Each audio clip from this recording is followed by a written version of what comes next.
Do you believe in miracles? Let's try that again. We got to believe a little bit more than that. Do you believe in miracles? Yes, good. We have been in a series called Miracles. This is part 5 of it, the last weekend of it, and we're calling it Miracle Sunday, believing that God is going to do something great here this morning. And I was praying before service with a few others, and we're calling this Miracle Sunday. But wouldn't it be exciting if every Sunday was just Miracle Sunday, right? Because God is doing that kind of a thing in our midst, where just every Sunday expressions of His power are being poured out in this place. That's what we are hoping for. But today we're especially believing God for a miracle on behalf of this church, a financial miracle. There was a young lady who had gone away to college, and while some distance away from home too, and while she was there, she fell madly in love, to the point that the guy was now wanting to propose to her, but he had never met the parents, and so he thought, it's probably a good idea before I propose to this gal that I should at least meet the parents at least one time, and probably get the father's hand blessing, to do this. And so just a couple of weekends ago, actually over Easter weekend, they traveled back to her home, and this young man got to meet the family for the first time. They sat down, they had a lovely dinner together, and afterwards the young man mustered up the courage, and he asked the father, "Could I speak to you privately?" And so they slipped away into the den of the house, and he said, "Sir, I love your daughter very much. I would very much like to spend the rest of my life with her, and so I would like to ask for your blessing to ask for her hand in marriage." And the father thought for a moment. He says, "Well, son, you seem like a nice young man, but admittedly, I don't really know you very well, and so can I ask you a couple of questions before I give you my blessing?" "Well, absolutely, sir. Anything you want to know." Okay, he says, "Well, what are you studying off at college?" And he says, "Well, I'm a biblical studies major, sir. I'd like to one day be a pastor." "Oh, okay, I see. I'm just curious. Does that pay very well?" And usually no, not the greatest, especially early on. But sir, I know it's what I'm supposed to do, and I'm confident God will provide. "Oh, okay, well, I see. Tell me about your school loans. Do you have much in the way of school loans?" He says, "Well, sir, I'm in my 4th year. It's a private college, so the tuition is quite a bit higher than a public school, and I'm towards the end. I'm in my 4th year, and so I do actually have significant school loans. But again, sir, I'm confident that this is what I'm supposed to be doing. God will provide."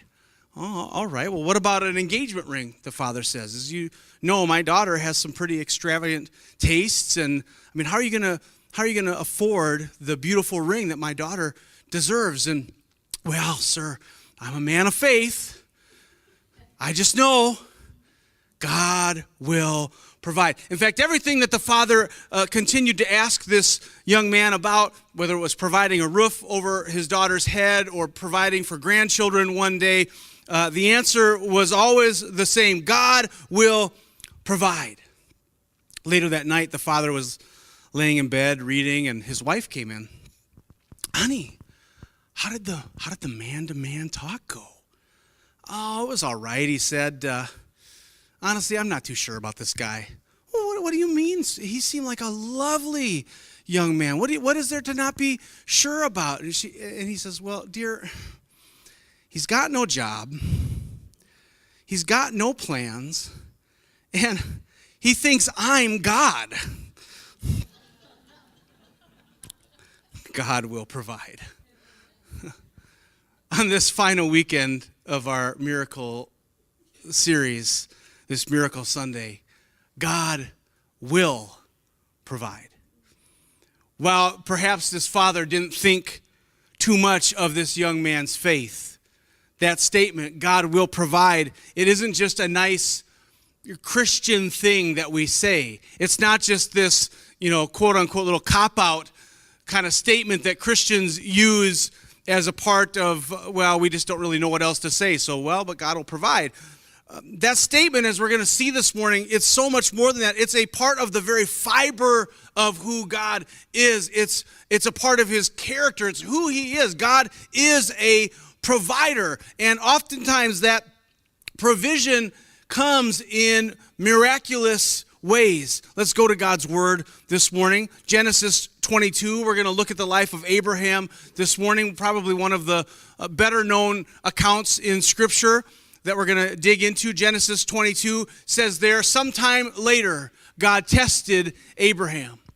He said to him, Abraham, here I am, he replied. Then God said, take your son, your only son, whom you love, Isaac, and go to the region of Moriah. Sacrifice him there as a burnt offering on a mountain I will show you. There is, of course, so much going on leading up to this, so much backstory. Many of you are familiar with it. Some of you are not familiar with it. And so I'm going to give you the quick version, kind of the bullet points, just to familiarize you with it or as a refresher. Abraham was a man who God had chosen to be the founding father of the nation of Israel. In the chapters preceding this, we are introduced to a man who is in his mid-70s. He's a man who has no children of his own.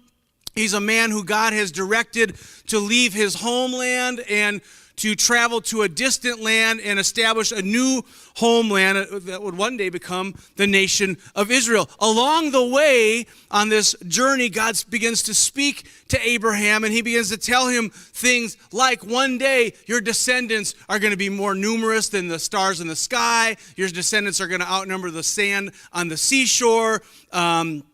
Just blessing upon blessing upon blessing spoken over Abraham's life. Now, Abraham and his wife Sarah, being quite old, they're past their prime childbearing years to be certain, and they would not appear to be the prime candidates for this kind of a calling, but God chooses them nonetheless. And ultimately what ends up happening is, at the age of 100, Sarah at the age of 90, Abraham and Sarah have a son together whom they name Isaac. It's an absolute miracle. That was about 25 years in the making, and that's how long it passed between God's initial promise and them holding the fulfillment of that promise in their arms in the form of this little baby Isaac. That's the quick version. Lots of other stuff that happens, but that's the quick version that leads up to this moment in Genesis 22. The Lord asks Abraham to sacrifice his son, his only son, Isaac, whom he loved. Can you imagine, as a parent, how much Abraham and Sarah must have loved this little baby? Especially when you stop to consider that they had waited so long after trying and failing to have children for so many years. And then to experience this miracle of childbirth at such an old age, and there's just no really rational explanation for it other than clearly the Lord did this. How quickly do you think they got attached to this little baby, this little miracle child that they were holding, this baby that represented so much, because he was their last hope. He was their only hope that they had of ever leaving any kind of a legacy behind, which of course was so important to the people of this time, to leave behind a namesake and leave behind a legacy. And he was their last hope for that, of carrying on the family name, and he was the fulfillment of this promise and this prophecy that one day Abraham's fame would be renowned around the world. But now we get to Genesis 22, and here's what you have to understand. Isaac's not a baby anymore, right? So they got it probably attached right away, but now they've had years and years and years of attachment. We don't know exactly how old he is. We're not told, but here's what I can tell you. They're going to ask Isaac to take about a 60-mile journey. It's going to take about 3 days. It's going to involve climbing a mountain of some kind. And later we're going to read that he was strong enough that Abraham felt comfortable to put the bundle of wood on his back and ask him to carry it up the mountain. And so what I can tell you, though we're not given an age, we're not dealing with a baby, we're not dealing with a toddler, we're probably not dealing with a kid, we're probably dealing with either a teenager or maybe even a young adult at this point. In other words, they've had plenty of time to just fall deeply in love with this guy. Right? I mean, he is very much a part of who they are. And in fact, here's what I think is something important to see. They're actually to the point now, it's far enough away from his birth. Now, they're actually starting to look to the next phase, meaning they're looking ahead and saying, okay, phase 1 in becoming a nation is having children. Check. Phase 1.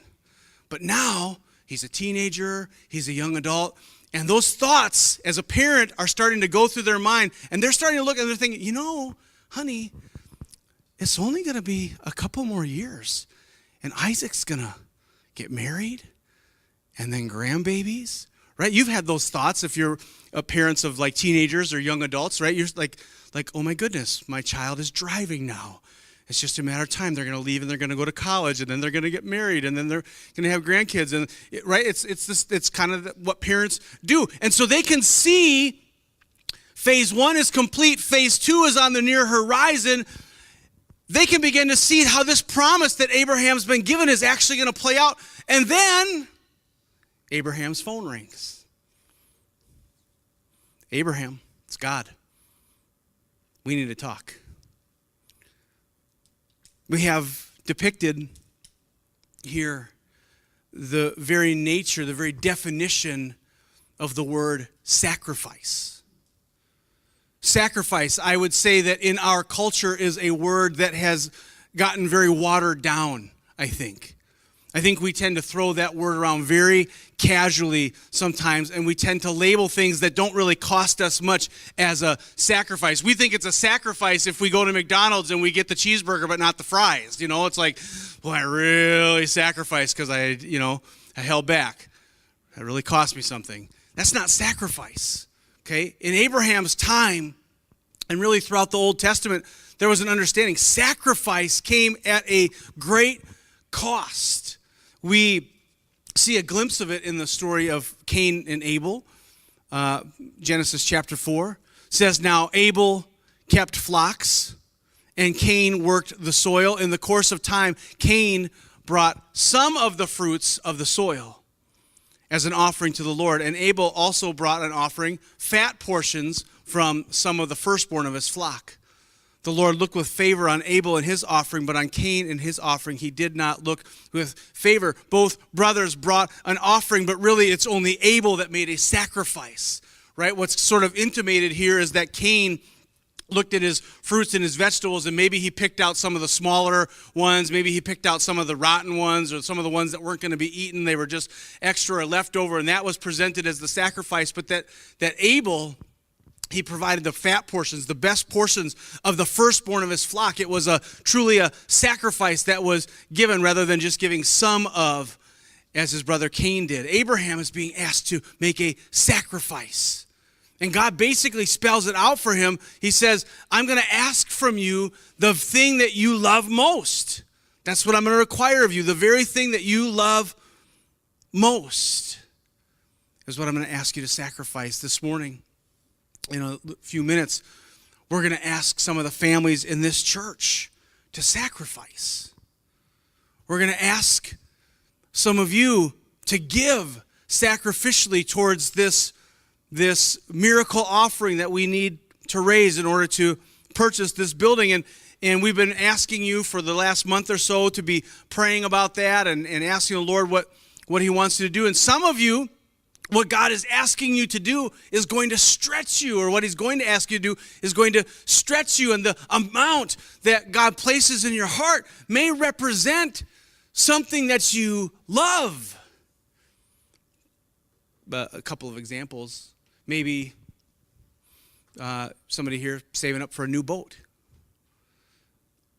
been dreaming all winter of getting on the water. Now the ice is finally off the lake and we can actually go do some fishing, and you're just salivating at the idea. Fishing opener here next weekend. I want to get my new boat. You've been going down places like Miller Marine and Westries Marine all winter long looking at that boat. And now your tax return has finally landed in the bank account and you can finally make this happen. It's just a matter of going down there and writing the check, and all of a sudden your phone rings and it's heaven calling. And God is saying, you know what? Sacrifice that boat. Give the money. Get by for another season with your old boat. Maybe you're saving for a vacation. You know? Aruba, here I come. Can't wait. Bucket list. And all of a sudden God says, hey, what about a staycation instead of a vacation? What if you didn't spend the money on an elaborate vacation and just did a staycation instead and gave that as a sacrifice? For some of you, God might say something to the effect of, you know, that $5 you spend every morning through Caribou's drive-thru, through Starbucks drive-thru, I want you to start drinking Folgers instead. Maybe that's too far. I don't know. Boats and vacations we can handle. Folgers. Preacher, you're meddling now. Some of you, it might be I drink Folgers, yeah, it's fine.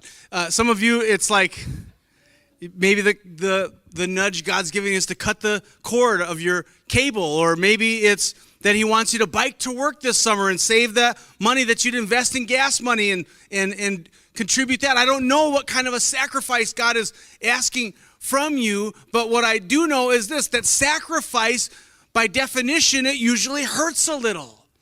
Okay, it's difficult.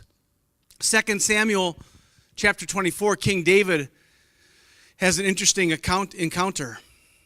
It says there, Aruna is just a man from the kingdom. Aruna said, why has my lord the king come to his servant? To buy your threshing floor, David answered, so I can build an altar to the Lord, that the plague on the people may be stopped. Aruna said to David, let my lord the king take whatever he wishes and offer it up. Here are oxen for the burnt offering, and here are threshing sledges and ox yokes for the wood. Your majesty, Aruna gives all of this to the king. Aruna also said to him, may the Lord your God accept you. But the king replied to Aruna, no, I insist on paying you for it. I will not sacrifice to the Lord my God burnt offerings that cost me nothing. So David bought the threshing floor and the oxen and paid 50 shekels of silver for them. King David says, I will not try and get by sacrificing something that doesn't cost me anything. That's not sacrifice anyways. That's not sacrifice. Well, all right, Pastor. Tell you what, I'm going to give up that there caribou like you said and donate the money. Okay, yeah, how often do you go? Oh, I don't know, like maybe 2-3 times a year, you know. One of them free birthday drinks. And one of them their BOGOs, whatever. Buy one, get one, something like that. So that's not a sacrifice. Right? That's not a sacrifice. That's giving something up that's not going to cost you much. In order for this church to experience a miracle today, it's going to involve some people who are willing to make a sacrifice, even at great cost. Genesis goes on to tell us this. Early the next morning, Abraham got up and loaded his donkey. He took with him 2 of his servants and his son Isaac. When he had cut enough wood for the burnt offering, he set out for the place God had told him about. On the 3rd day, Abraham looked up and saw the place in the distance. He said to his servants, stay here with the donkey while I and the boy go over there. We will worship, and then we will come back to you. We will worship, and then we will come back to you. A couple things I want you to notice. 1, Abraham obeyed quickly, didn't he? He obeyed quickly. He didn't linger around in the hopes that maybe God would let him off the hook. He didn't drag his feet and trying to talk God out of it. The Bible says he went early the next morning, right? He went early the next morning. Jesus is looking for those who will obey quickly because the mission he's put us on is an urgent one. This is why oftentimes when Jesus would call people to follow him, he would just keep walking right down the road. And whether they chose to follow him or not was their choice. It was sort of like, I'm calling you, and it's sort of like now or never. You're going to follow me. Not 6 months from now, not a year from now when it feels better. You've heard the statement probably, delayed obedience is disobedience. It's a concept that the Bible really endorses. Delayed obedience to God is disobedience to God. But Abraham was quick in his obedience. Got up early the next morning. He goes to do this gut-wrenching, impossible task, and he goes to do it ASAP. So I want you to notice that. I want you to notice something else. That there's this faith-filled statement here. If we can put those verses back up on the screen for a second. In verse 5, he says to his servants, he says, stay here with the donkey while I and the boy go over there. We will worship you. And then what's the next word? We will come back to you. Wait a second. Abraham's going up to the mountain to sacrifice Isaac. How can he say, we are going up there and we are coming back to you? It's a statement of faith. He's making a faith-filled prophetic statement here that Isaac, one way or another, Isaac is going to come back alive. He didn't know how it was going to work. This is what he did know. God is not a liar. God is not a liar. And that God had promised him that he would be the father of nations. God hadn't suggested it to him. He hadn't casually mentioned it to him. God had promised him that he was the father of nations, that he had made a covenant in Genesis 15 with Abraham that said, your offspring will outnumber the stars in the sky. It was a binding agreement between God and Abraham. And so for God to allow Isaac to die would have meant that God would have had to lie for that to happen. And Hebrews 6:18 tells us it is impossible for God to lie. Abraham, as God's friend, knew the Lord's character, knew that he would not lie, meaning one way or another, they were both coming back down the mountain. That's why Hebrews 11 tells us this. By faith, Abraham, when God tested him, offered Isaac as a sacrifice. He who had embraced the promises was about to sacrifice his one and only son, even though God had said to him, it is through Isaac that your offspring will be reckoned. Abraham reasoned that God could even raise the dead, and so in a manner of speaking, he did receive Isaac back from death. In his heart, Abraham is saying, even if God has to raise Isaac from the dead, God is not a liar. And he's covenanted with me to make me a nation. And so in faith, I'm going to declare it, we are both coming back. You know what we've been doing these last 7 or 8 weeks around here? Making faith-filled statements just like this. Right? Faith-filled statements just like this. We moved into this place, we looked around, and we said, I have no idea where $1.1 million is going to come from for us to buy this place, but we are going to buy this place. We are going to do it. God is going to provide it. God is going to supply. This is going to happen. Well, you know why we could make those faith-filled statements? Because God is not a liar. And on February 28th at 7:30 in the morning, I could take you to the very space on this planet where God spoke to my heart, and he said, Ryan, I want you to surrender this situation to me. I'm crying out to God at the Parkwood Theater that morning, saying, God, what are we going to do? What are we going to do about this rental situation? They want to quadruple our rent, and we can't possibly afford that. And God, you know that that's not going to work. And God, we're not any closer today than we were 7 years ago when we planted this church to figuring out what's going to happen next. And God just says, be still. Be still. Stop working on it. Okay, God, I'm going to be still. I'm going to give it over to you. Here you go, God. I'm not going to work on this anymore. And within a couple of hours, the realtor is calling me about the place, saying, hey, I got this place that I have in mind for you. And within 16 days, we were completely moved out of the theater and into this place. Do you realize this doesn't happen in the commercial real estate industry? Like, it doesn't happen. Moves don't happen that fast for businesses. They're not supposed to happen that fast. In fact, the realtor at the time told us, he said, I'll be shocked if it happens that quickly.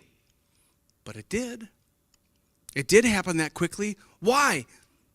Because God did it for us. God did it for us. So guess what we know?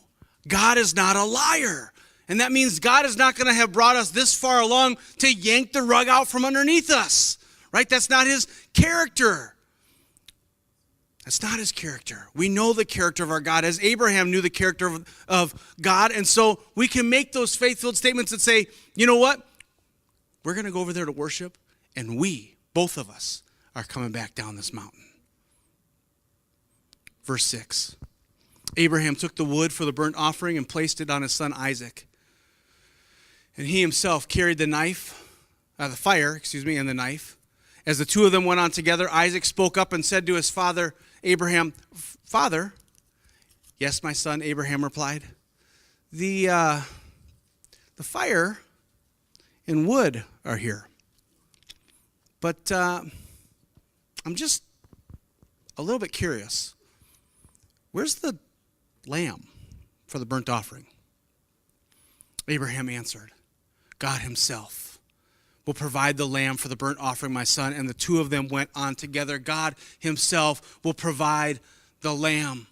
God himself will provide the lamb. This whole story of Abraham and Isaac, it's really just a tiny model of a much bigger picture, because 2,000 years later, God would once again provide a sacrificial lamb. It would once again be a beloved son whose life was to be sacrificed. It would cost God the Father much to lay down his one and only son, Jesus. But he did it, provided the sacrificial lamb. He did it because he desperately loves each person in this room. He did it because he desperately loves each person out there in this community, which is why this church is so important. And let me say, this church is important, not this building. This building is important too, but this church is important. And that church is not this building. That church is you and I, because whether this building houses the activities of this church or not, we're a church without this place. We were a church before this place, and we'll be a church if there's ever a day after this place, right? That doesn't change that we're a church, and we're a church while we're here. But that's why this is important. We've been given a mission, and that mission is us as the church to get out there and to share with every person we possibly can that Jesus Christ sacrificed his life because he loves them and he wants to spend eternity with them. He did it so that they could live forever. That's our mission. We've been given it by God to get out there and tell the story of the sacrificial lamb that God provided. That's our mission, building or no building. But we have found, or come to find, that having access to this place as a hub is an effective way for us to get that job done. And so that's what makes this Miracle Sunday offering matter. It provides us this place with a home base from which we can more effectively complete the mission we've been given to impact our city. And so it matters. Verse 9. When they reached the place God had told him about, Abraham built an altar there and arranged the wood on it. He bound his son Isaac and laid him on the altar on top of the wood. Then he reached out his hand and took the knife to slay his son. But the angel of the Lord called out to him from heaven, "Abraham, Abraham." "Here I am," he replied. "Do not lay a hand on the boy," he said. "Do not do anything to him. Now I know that you fear God because you have not withheld from me your son, your only son." What is it that God is looking for from us? Total surrender. Complete reliance, full obedience. Abraham is ready to plunge the knife. He's got it lifted in the air, and God says, "Wait, now I know. Now I know beyond question that I matter most to you, Abraham, that you were even willing to allow the dream to die in order to honor me and to obey me." I wonder in this place, is there any of us that are withholding something from God, something that we're unwilling to lay down sacrificially? Are there things that we just refuse to give over to God and that we're just clinging to those things? Because I think we have those conversations in our hearts. There's probably a little list of do not touch things for God, right? Like, God, I'll give you anything you want. Just don't ask for my truck. You know? I'll give you anything you want, God, but I'm going to be honest. I'm going to be pretty ticked if you try and take my collection of Precious Moments figurines. Like, that's really not going to sit right with me. Okay? God, you can have all of my heart. God, here it is. You can have it all. But please don't expect me to stop listening to gangster rap. You know? Right, Zeldy? Yeah. Right. What are we withholding? What if today God said, I want you to take whatever that is and I want you to put it to the knife? Could you? Would you? Abraham looked up, verse 13, and there in a thicket he saw a ram caught by its horns. He went over and took the ram and sacrificed it as a burnt offering instead of his son. So Abraham called that place, the Lord will provide. And to this day it is said, on the mountain of the Lord it will be provided. The Lord will provide. The Lord will provide. Where did the ram come from? How to get there? I don't know. I'm not sure. I'm not sure that it matters. God provided it. That's what matters. And it's from this passage we get the phrase some of you will be familiar with, Jehovah Jireh, God, my provider. Who remembers that worship song we used to sing back in like the 80s and maybe early 90s? Jehovah Jireh. Except it was really upbeat, like Jehovah Jireh, my provider, his grace is sufficient for me, for me, for me. Hey, right? I mean, it's kind of, right? My God will provide all my needs according to his riches and glory. He will give his angels charge over me. Jehovah Jireh cares for me. That was the song. We used to sing it all the time. God, the provider. How God provides, it's his prerogative. It's his prerogative how he does it. If he wants to make money appear out of thin air, like he seemingly did with Jesus one time, Jesus says, Peter, go catch a fish, and there's going to be a coin in the mouth of the fish. It's like money out of thin air, right? Or like he provided manna and quail out in the desert. Just literally the manna would just appear on the desert ground, right? It was like food provision out of thin air. If that's what he wants to do, that's his decision. But it is worthwhile to note something. We skipped it over back in verse 9.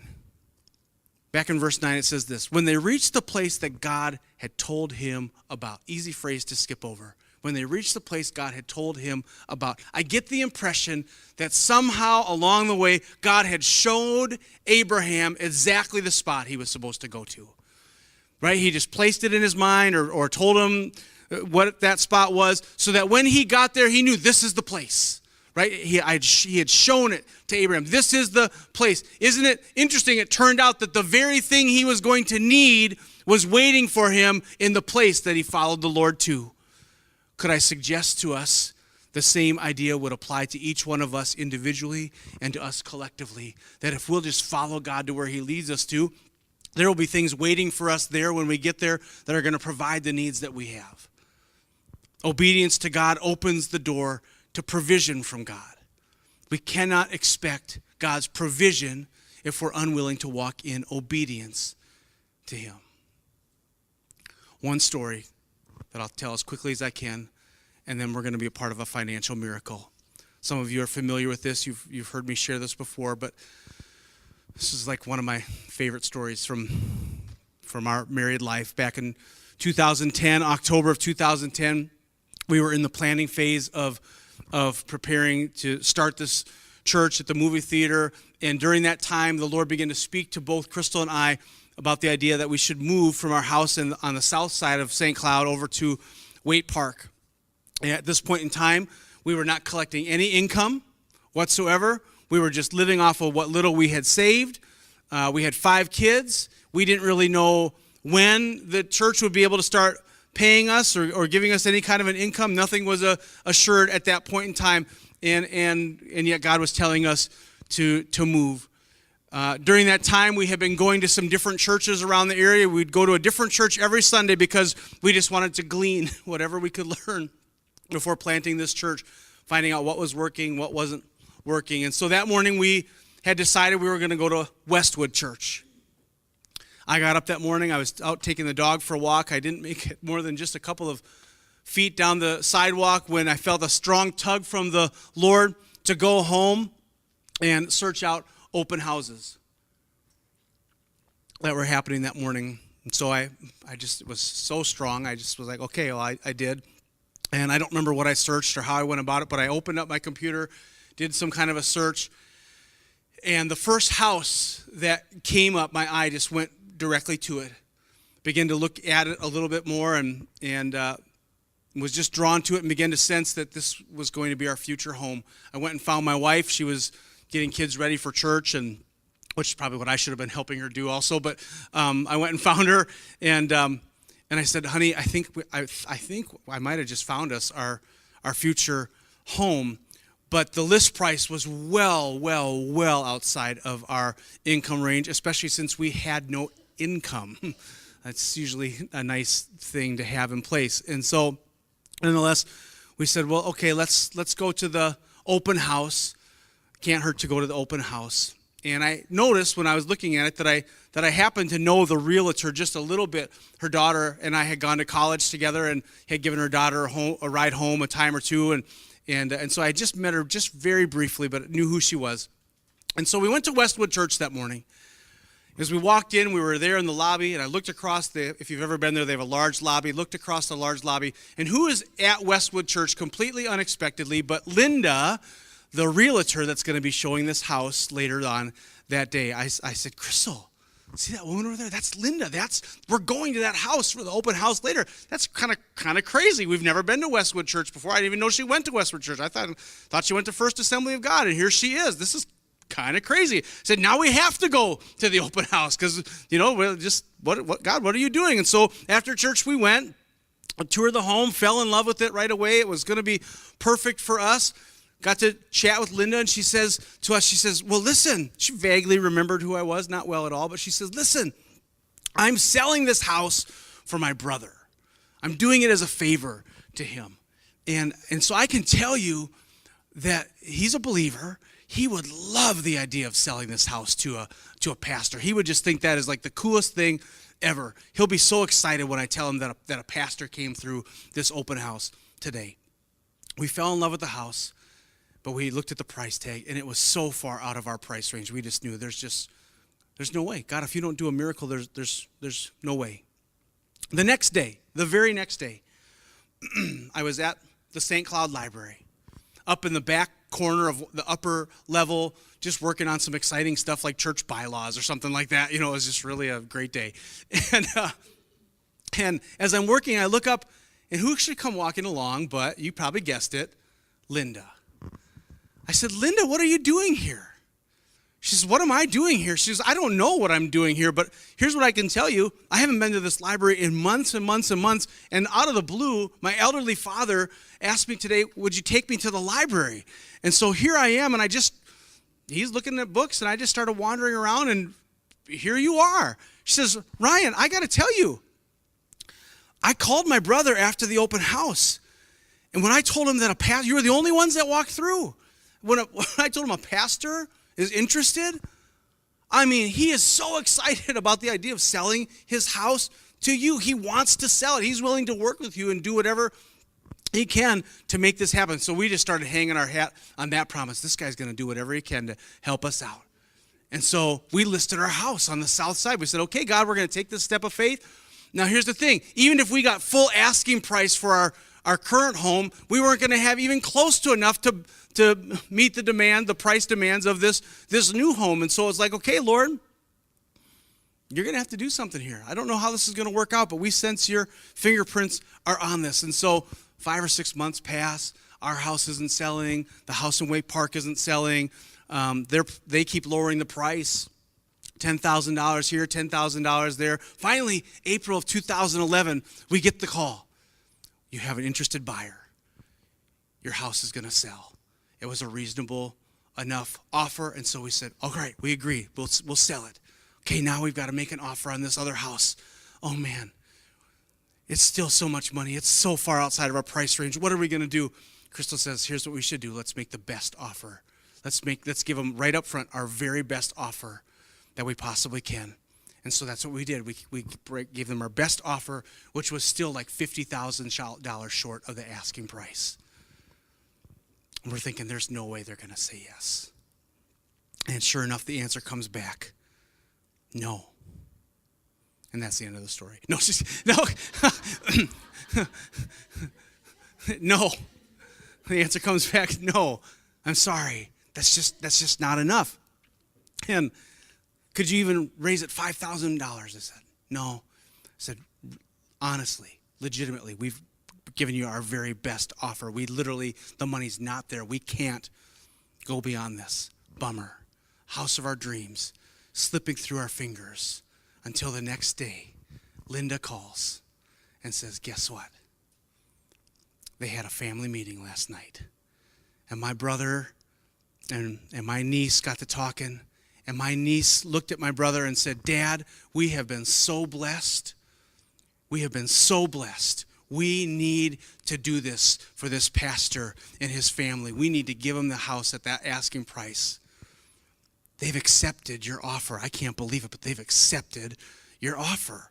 They took that house for $50,000 less than they could have gotten it, just to obey God and to be a blessing to us. But that's not the end of the story, because now, fast forward a few weeks, now it's moving. It's like the week of the move, right? And we're going to move out of our house, and the arrangement is going to move all of our stuff into their garage, because the timing didn't work out quite right. We're going to move it into their garage for a couple of days till we can get the closing done on the house. And then the financing falls through. They found out I was a pastor, which means I'm self-employed for tax purposes. And if you've ever worked with a bank, if you're self-employed, they need 2 years of self-employment financial records before they'll give you a loan. They said, we didn't know you were self-employed, but pastors are. I'm sorry, we can't give you the financing. Well, is there anything you can do? Well, I'll see what I can do. But he says, I wouldn't expect much. Crystal says, Ryan, what are we going to do? We have a purchase agreement signed for our house. We have to move. We have to honor it. We're going to be homeless. This isn't going to work out. They're not going to give us the financing. What are we going to do? I said, here's what we're going to do. We're going to stick to the plan. God's brought us this far. We're going to stick to the plan. We're going to load the truck, and we're going to take it over to the new house and put it in the garage just like we said we were going to do. We're going to see what God does. He's got his fingerprints all over this deal. He won't fail us. So we did. We loaded the truck. No financing in place. 10 minutes after the truck got filled, we stopped to eat a sandwich, and the phone rings, and the call comes in. It's this financer. He says, I don't know how this happened. I have never seen this in all of my years in the industry. I have no idea how this happened, but you have your financing. And we've been living in that house for the last 7 years, and it's everything that we could have asked for. God is so good. He is Jehovah Jireh. God will provide. God will provide. As the musicians come, God will provide. And he can make arrangements with financial institutions, and he can place things on the hearts of sellers, and he can do all kinds of stuff that we can't do for ourselves. He can do it. He's a miracle-working God.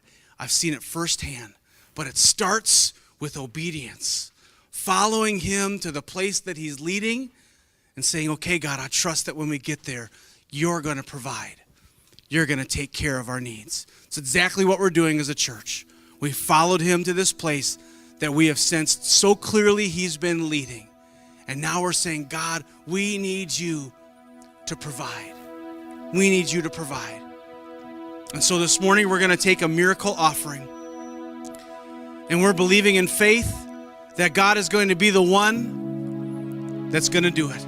We're going to, like we talked about a few weeks ago, give him the fishes and the loaves. We're going to give him the best that we can offer. We're going to put it into his hands. And we're going to trust that he can multiply it.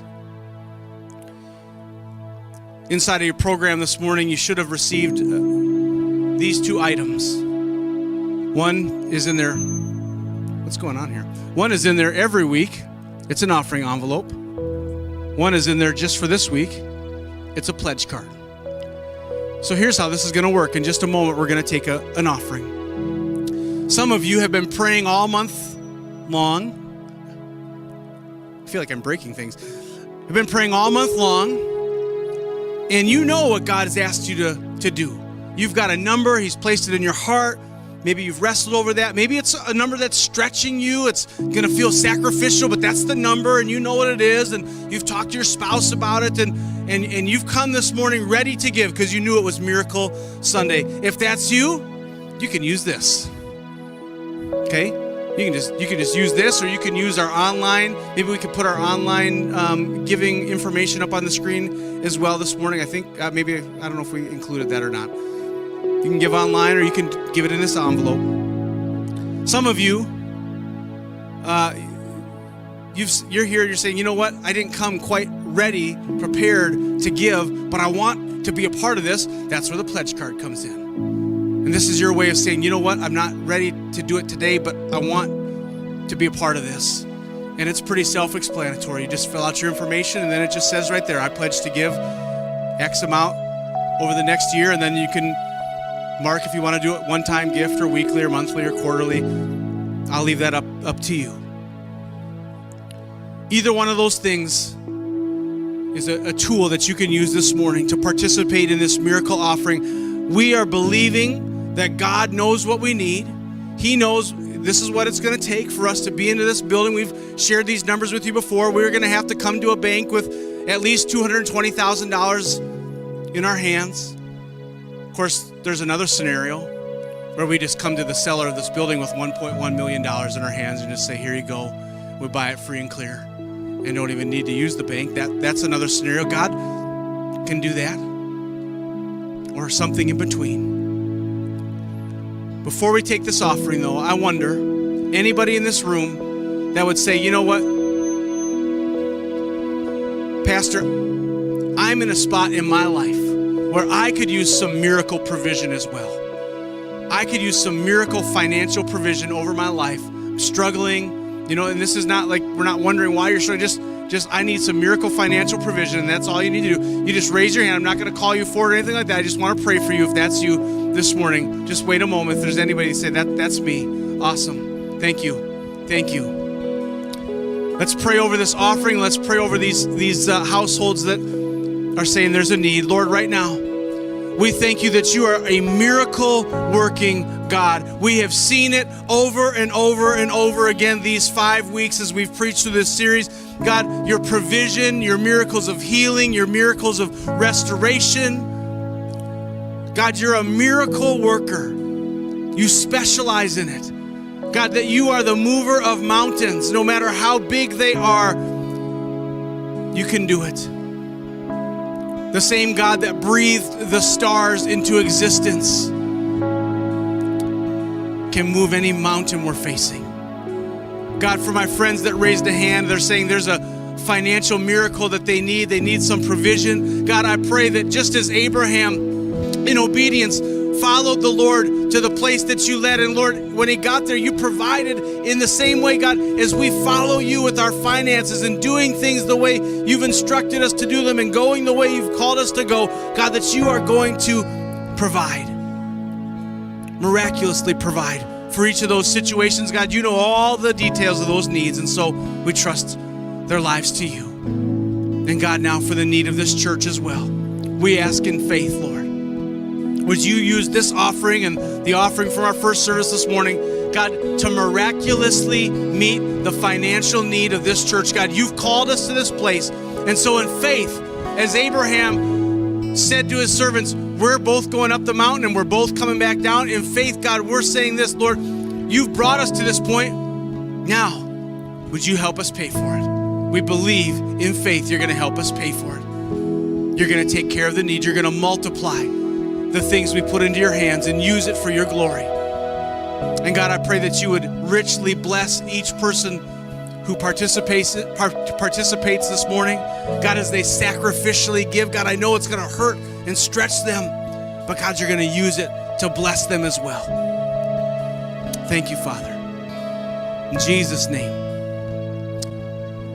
Thank you so much for being here this morning. I want to strongly encourage you, come back tonight for our Miracle Sunday event happening right here in this room. We're going to have a great time. We're believing that we're going to be able to give a good report about what God has done here this morning. It's going to be an awesome time together. We'd love for you to be here. And then don't forget, next Sunday, Pastor Becky's going to be here speaking. You're going to want to be here for that as well. We pray you have an incredible afternoon. We'll look for you tonight. God bless you, church.